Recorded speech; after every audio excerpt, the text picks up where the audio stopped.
Та информација ни доаѓа од Битола и Битола изминативе денови е во центарот на вниманието и на домашните посетители, но и на странските туристи по бројните културни настани кои што ги има. Имено културно-информативниот центар во градот е организатор и домакин на фестивалот на староградска музика Ехта Серенада. За ова добиваме информација плюс од колешката Александра Максимовска. Александра, повели. Токму така, Кристина. До 11 јули ќе ги слушаме и пееме минатогодишните хитови, а потоа оваа музичка ризница ќе биде збогатена со нови серенади, кои што ќе бидат изведени на вториот фестивал на староградска музика Ехта Серенада. За тоа како течат подготовките, ќе разговараме повеќе со Тодор Ивановски, организатор во културно-информативниот центар во Битола. Добро утро, Тодор. Добро утро и поздрав до сите оние гледачи на македонската телевизија кои го утро не пратат. Се наоѓаме пред преубавиот објект на офицерскиот дом, седиштето на културно-информативниот центар, каде што на 11 јули ќе се одржи второто официјално издание на фестивалот на староградска музика Ехта Серенада.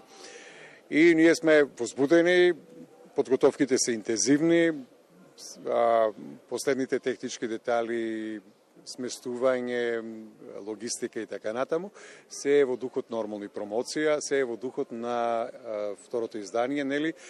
Очекуваме огромен број на посетители, затоа што Битола во овој период, освен битолчани кои се љубители на добрата песна, нели, имаме голем број на наши повратници и на странски туристи кои ги имаме во голем број во Битола. Што да кажам, серенадата е препознатлива за медитеранските градови, почнувајќи од 16 век, нели, Италија, Франција, Шпанија посебно. Битола себе си се гледа и се доживува, јас верувам дека и оние кои посетили Битола како медитерански град.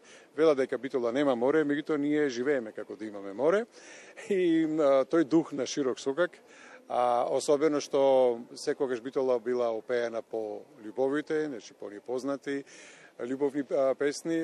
Серенадата е музика на љубовта и очекуваме оние пријавени, голем број на композитори и автори се пријави на конкурсот кој беше објавен, една професионална селекција и сега имаме 16 композиции. Така, имате 16 композиции кои што ќе бидат изведени на платото овде позади нас и ќе бидат придружени од камерниот оркестар.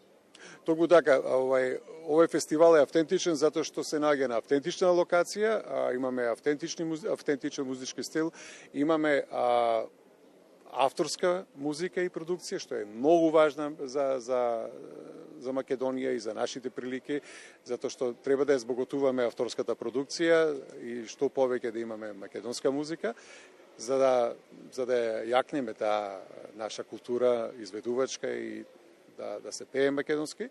А она што е важно дека ретки се фестивалите кои во живо со оркестар ги се организират и што е тоа посебно доживување и посебно искуство и верувам дека публиката ќе биде многу задоволна, секако дека и продукцијата која е нели со поддршка на македонската телевизија ќе може дали подоса да се гледа, ќе остави влијание врз понатамошната музичка јавност и љубители. Голем е интересот кај публиката, така на првата, исто така и на ова на вториот фестивал.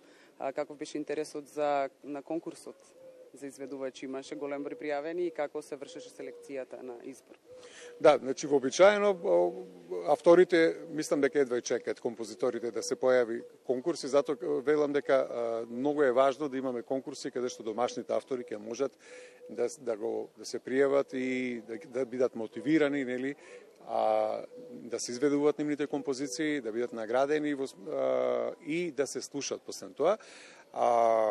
Голем број на композиции, меѓутоа професионалното жири одеше на еден принцип на преслушување преку шифра, апсолутно многу мина кај нас, знаете, да се познавам, не се познавам, познанствата воопшто не играат улога, затоа што секогаш има јасни критериуми. Ќе земам за пример дека минатата година, па и годинава, имаше композиции кои беа фантастични, меѓутоа жанровски не одговараја за овој тип на фестивал, можеби за некој друг фестивал кој со слична, да речеме, фолклорен фестивал. Така да, меѓутоа, ние посакуваме и планираме овој фестивал да трае, затоа што е важен не само како фестивал на авторската музика, мито е важен и за туристичка промоција на Битола. Офицерскиот дом е еден од најпрепознатливите туристички знаменитости на општина Битола и на овој начин преку музиката, преку музичко-сценски настани, ние планираме да ја збогатуваме таа туристичка понуда и промоција, што е многу важно за нас. Очекуваме до година да го интернационализираме фестивалот, секако добиеме соодветна поддршка, а верувам дека ќе добиеме, затоа што работите ги правиме како што треба. Ова е единствениот фестивал, се надеваме дека ќе стане интернационален и дека ќе продолжи традиционално да се одржува секоја наредна година. Ти благодарам за гостувањето. Да, ви благодарам и вас и секако морам да спомнам дека нашите поддржувачи се општина Битола, кои ни веруваат и застанаа зад нас и дел се од таа приказна за промоција на Битола и верувам дека луѓето кои сега не слушат ќе не поседат на 11 на платото на офицерскиот дом, да кажеме дека влезници нема, дека влезот е слободен. Од 21 часот почнува официјално, нели, но мора да дојдат и порано, нели, затоа што кој прв дојде, прв услужен. Благодарам. Благодарам и вас. Со овој фестивал се враќа традицијата во Битола и која е карактеристична за консулска Битола и се надеваме дека ќе има огромен број интереси, овие нови серенади во иднина ќе станат староградски серенади кои што ќе ги надополнуваат сите седенки и уживања на верната публика. Студио?